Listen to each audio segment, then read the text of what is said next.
सच्चिदानंद घन भगवान की जय। नैया ले चल परले पार की वैया ले चल परले पार। नैया ले चल परले पार की वैया ले चल परले।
तरस रहा है, दास बेचारा तरस रहा है। बहुत हुई अब हार गई मैं, बहुत हुई अब हार गई मैं, क्यों छोड़ूं मझधार नैया, बेचल परले पार केवलिया, बेचल परले पार। जहाँ विराजी राधा रानी, जहाँ विराजी राधा रानी, बलवीरी सरकार नैया, बेचल परले पार केवलिया, बेचल परले पार नैया, बेचल परले पार केवलिया, बेचल परले पार। राधा रमण वागे बिहारी लाल की।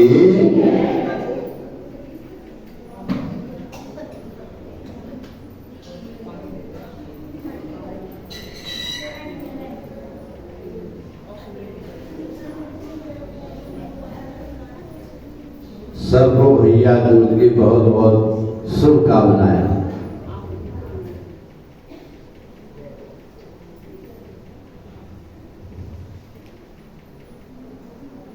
देवी ब्रह्मणातिहरी प्रसीद प्रसीद मातर जगतो खिलस्य, प्रसीद विश्वेश्वरि पाहि विश्वं, त्वमीश्वरी विचराचरस्य।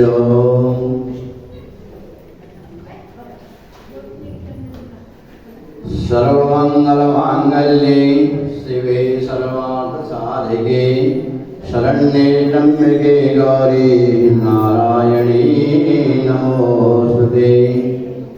ओम नमो भगवते वासुदेवाय, हरि ओम नमो भगवते वासुदेवाय, हरि ओम वासुदेवाय। नारद उवाच ओम शुक्ल तुतीयायां यमअप्राहनतमेद्यमं, स्नानं कृत्वा भानुजालं यमलोकं न पश्यति। कार्तिके शुक्लपक्षे च द्वितीयायां च भूमिवां, यमो यमुनायां पूर्वं भोजितः स्वर्गीयर्जितः। नारद जी बोले कार्तिक मास के शुक्ल पक्ष की द्वितीया तिथि को सायंकाल के समय यमराज का पूजन करना चाहिए। आज के दिन जो यमराज का पूजन करता है उसको फिर यमदूतों का डर नहीं रहता, इसलिए यमराज का पूजन करना चाहिए। जो श्रद्धा भाव से इस तिथि को गंगा जी यमुना जी के जल से स्नान करता है तो उसको भी यमराज का यमलोक का दर्शन नहीं होता। यमलोक जाने पर इसका मतलब होता है कि बहुत कष्ट पाना। यमलोक में अनेक प्रकार के नरक होते हैं, इसलिए उसके बचने के लिए यमराज जी का पूजन करना चाहिए, गंगा जी में स्नान करना चाहिए। तो कार्तिक मास के शुक्ल पक्ष की द्वितीया को यम और यमुना को एक साथ पूज करके अपने घर में भोजन कराएं। इस व्रत के कारण ही यमराज के सभी दास तथा नरकवासी संतुष्ट हुए थे। यहां तक कि कितना ही बड़ा पापी क्यों ना हो, पापी ब्राह्मण ही क्यों ना हो, वो भी सब मुक्त हो जाते हैं। इस दिन इस उपलक्ष्य में यमलोक में बहुत बड़ा यज्ञ हुआ था, बहुत उत्सव मनाए गए थे। तो तभी से ये यम द्वितीया जो है ना प्रसिद्ध है। हे राजन, यह तिथि भैया दूज के नाम से भी जानी जाती है।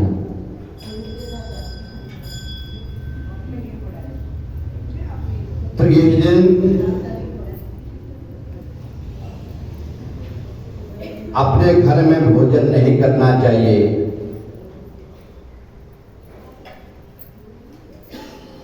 ये दिन भाई को बहन के घर भोजन करना चाहिए,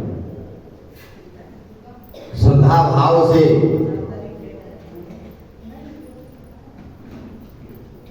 भोजन ग्रहण करना चाहिए।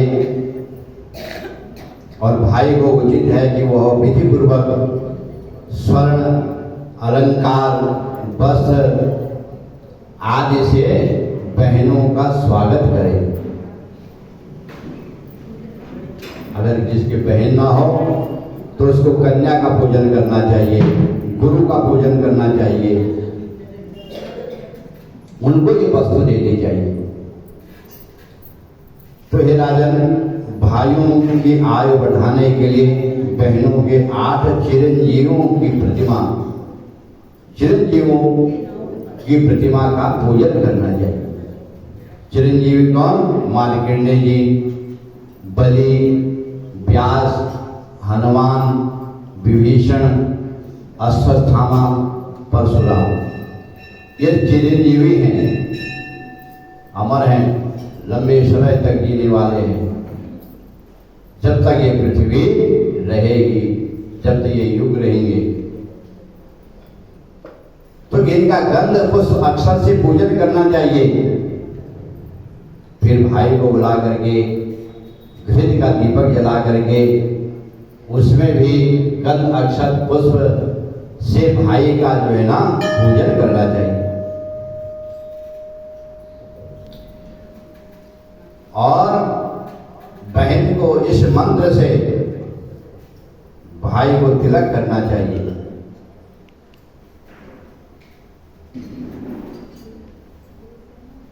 श्रद्धा से कि यावत् चंद्र दिवाकरौ च गगने याम्न महिषिन्धवो यावत् वेद पुराण ग्रंथ सुतपो यावच्च सत्यं सितौ यावद्धातुरहि सदैव मुनयो यावच्च धर्मस्थितः तावन्मे शहोदरस्य यशसा तिष्ठे क्षितौ संदतिः।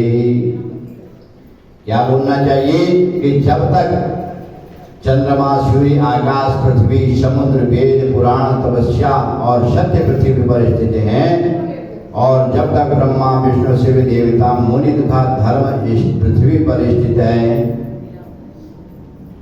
तब तक मेरा भाई अपने संतानों सहित इस पृथ्वी पर सुखपूर्वक रहे।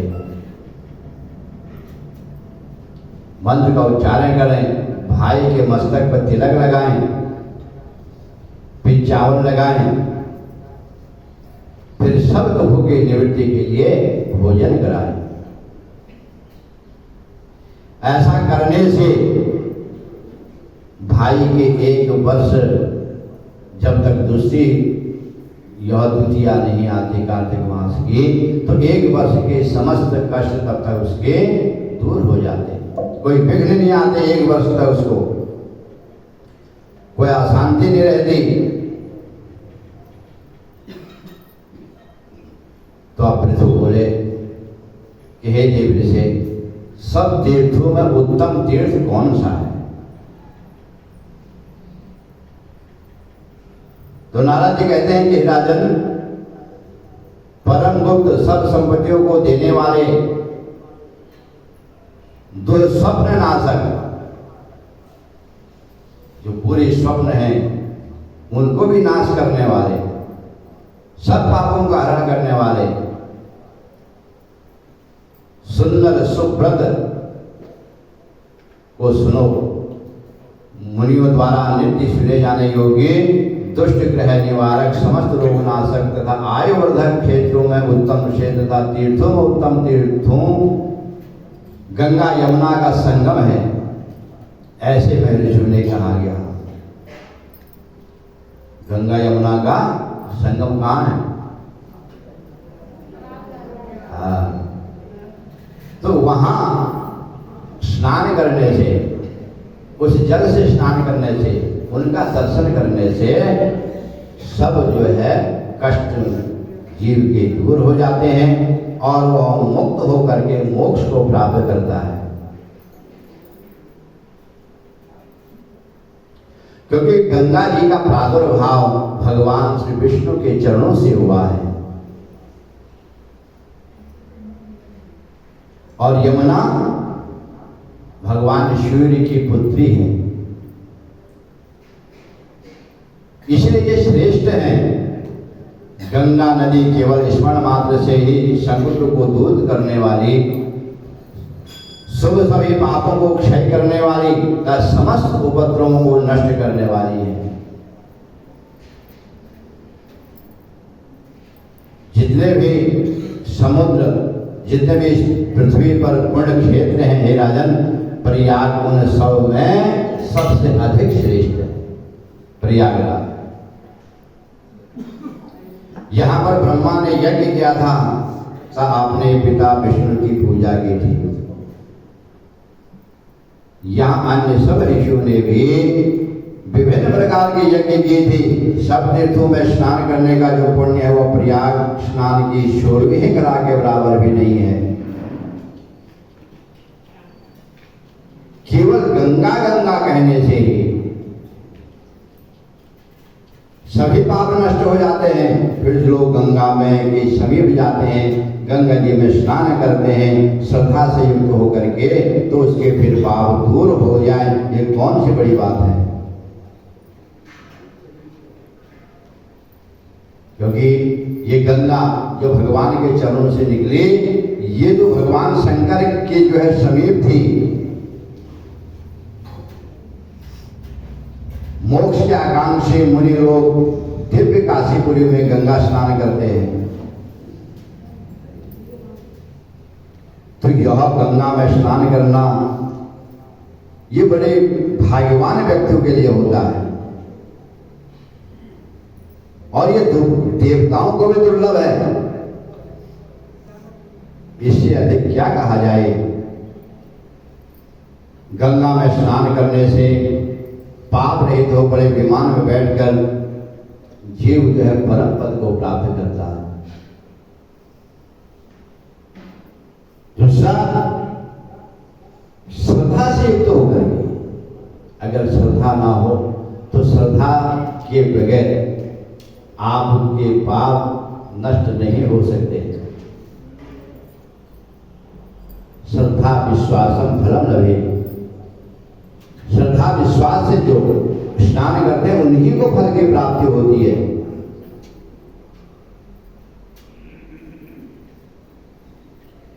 जो गंगा में स्नान करते हैं, पितरों का तर्पण करते हैं, पितरों का स्मरण करके स्नान करते हैं, तो उनके जो है सैकड़ों पीढ़ियां का उद्धार हो जाता है, सैकड़ों पीढ़ी तर जाती हैं।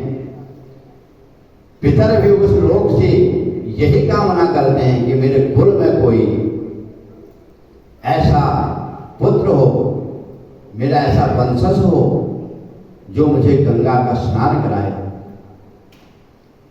गंगा में जो है तर्पण करे। तो जो लोग गंगा में स्नान करते हैं तथा सदैव गंगा का स्मरण करते हैं, वे जैसे सब तीर्थों का पुण्य प्राप्त कर लेते हैं, इसमें संदेह नहीं। वहां स्नान करने से सब पाप नष्ट हो जाते हैं। तुलसी दल से युक्त जल को ग्रहण करने से, उनका पान करने से, उस जल का पान करने से विष्णु लोक में जीव चले जाता है। गंगा और तुलसी के द्वारा मनुष्यों को अचल और अत्यंत दुर्लभ भक्ति प्राप्ति होती है। इसलिए जो चरणामृत देते हैं उसमें भी अकाल मृत्यु हरणम सर्वव्याधि विनाशनम विष्णुपादकम पित्वा पुनर्जन्म न विद्यते। सभी कष्टों का व्याधियों का नाश हो जाए, अकाल मृत्यु ना हो,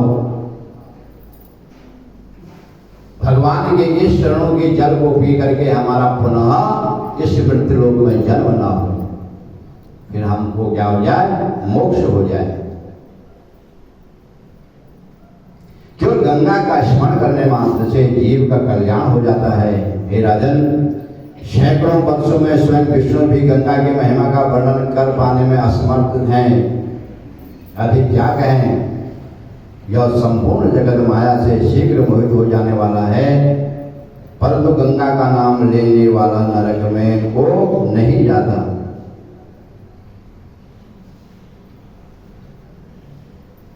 जो संसार रूपी पास होता है तो उससे भी जीव जो है ना मुक्त हो जाता है।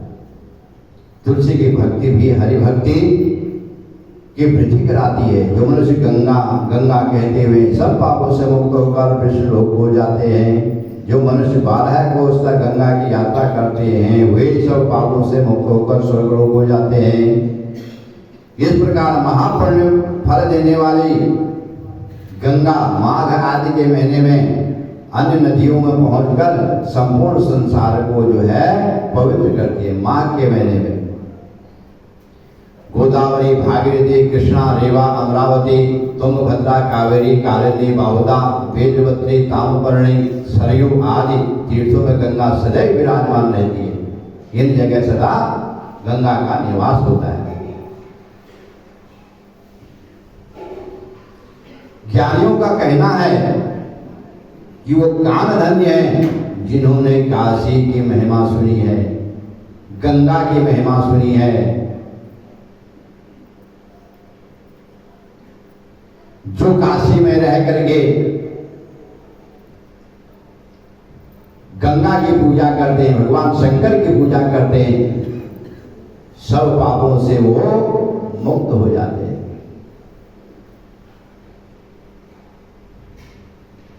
कहा कि उस काशी नगरी की इतनी बड़ी महिमा है कि वहां से 100 योजन दूर भी अगर काशी नगरी से जीव रहे और काशी का महात्मा श्रवण कर ले तो वो भी मुक्त हो जाता है, वो भी मोक्ष को प्राप्त हो जाता है, सब पाप उसके नष्ट हो जाते हैं। और काशी का स्मरण करने के पुण्य से ही वह स्वर्ग सुख भोगता है। पृथ्वी पर अनेक भोगों को भोगने के बाद वह काशी स्मरण के पुण्य से ही निर्वाण पद प्राप्त करता है।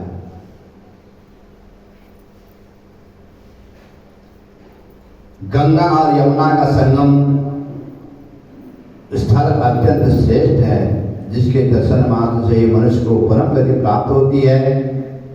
मकर राशि के सूर्य वाले माघ मास में किसी भी स्थान पर गंगा स्नान तथा गंगा जल का पान करने वाले मनुष्यों को इंद्रपुरी प्राप्त हो जाती है।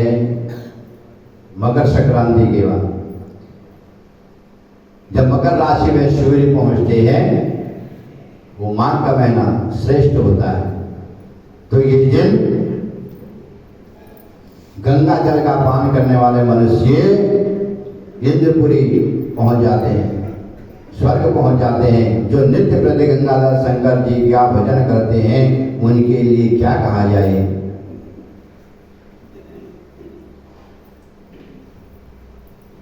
लिंग विष्णु का स्वरूप है, लिंग स्वरूप का पूजन करने से भी भगवान की बहुत कृपा होती है। इनमें भगवान विष्णु और भगवान शंकर में कोई अंतर नहीं, कोई भेद नहीं।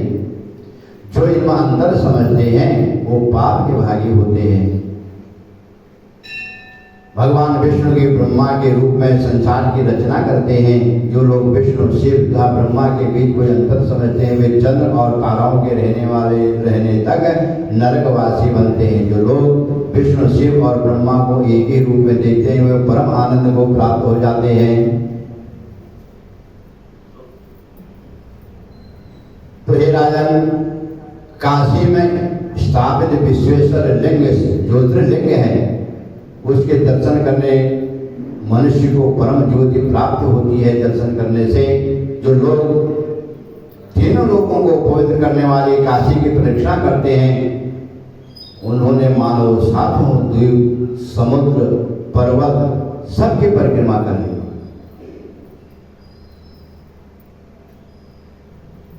कहते यहां तक कि शालिग्राम की मूर्ति में भी भगवान शिव और विष्णु का वास होता है।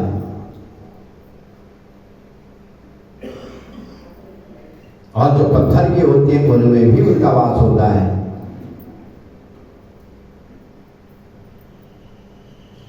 पुराणों का श्रवण गंगा स्नान के समान है। पुराण वक्ता को विष्णु का दूसरा रूप समझना चाहिए। उसकी भक्ति करने से नित्य गंगा स्नान का फल प्राप्त होता है। पुराण वक्ता की भक्ति प्रयाग के समान ही है। पुराण धर्म का कथन ही संसार में उद्धार करता है। संसार सागर में मग्न लोगों के लिए वह श्री हरि के समान है। गंगा के समान कोई तीर्थ नहीं है, माता के समान कोई गुरु नहीं है, विष्णु के समान कोई देवता नहीं है और गुरु के समान कोई तत्व नहीं है। सब वर्णों में ब्राह्मण उसी प्रकार श्रेष्ठ है जैसे कि तारागणों में चंद्रमा, जैसे समुद्रों में क्षीर सागर, नदियों में गंगा और पाप रूपी वन को जलाने के लिए गंगा का नाम दावानल के समान भव व्याधि को हरने वाला है। अतः प्रयत्न पूर्वक गंगा का सेवन करना चाहिए।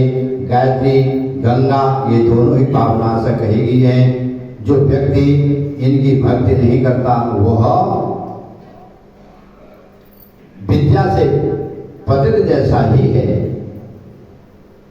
अर्थात विद्यावान होने पर भी वह विद्यावान नहीं है। गायत्री वेदों की माता है और गंगा भी माता ही है। ये दोनों सभी पापों को नष्ट करने वाली है। महाभावी गंगा पापनाशिनी प्रसिद्ध है। ये स्नान करने, जल पीने तथा देखने से बरता मोक्षदायिनी है। जो मनुष्य गंगा जल के एक कण का भी पान करता है वह सब पापों से मुक्त होकर परम पद को प्राप्त करता है। राजन, गंगा जल की एक बूंद का सेवन करने मात्र से ही सगर के सभी पुत्र पाप मुक्त होकर मोक्ष को प्राप्त हो गए थे। बोल गंगा मैया की, कार्तिक महात्म्य की जय। श्री कृष्ण गोविंद हरे मुरारी, हे नाथ नारायण वासुदेवाय। श्री कृष्ण गोविंद हरे मुरारी, हे नाथ नारायण वासुदेवाय। हे नाथ नारायण वासुदेवाय। हे नाथ नारायण वासुदेवाय।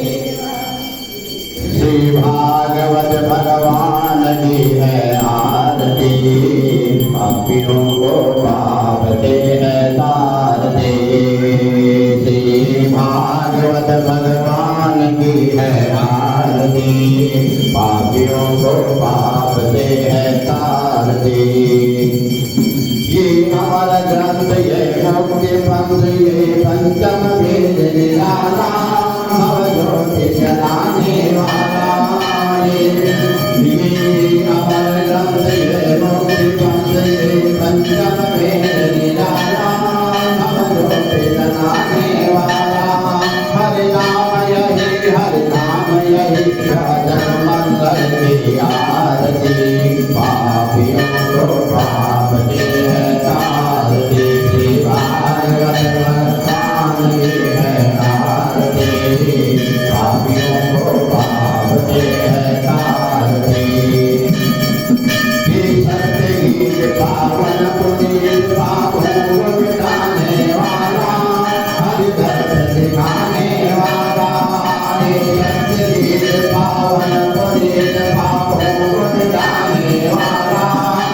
दर्द दिखाने वाला, हे सुख कर दीजिए दुख हरने से मधुसूदन की आरती। पापियों को पाप से है तारती, भागवत भगवान की है आरती। पापियों को पाप से है तारती। ये मधुर बोल जगभंग बोल सन्मार्ग दिखाने वाला, बिगड़ी को बनाने वाला। ये मधुर बोल जगभंग बोल सन्मार्ग दिखाने वाला, बिगड़ी को बनाने वाला। श्री राम यही घनश्याम यही, श्री राम यही घनश्याम यही, प्रभु की महिमा की आरती।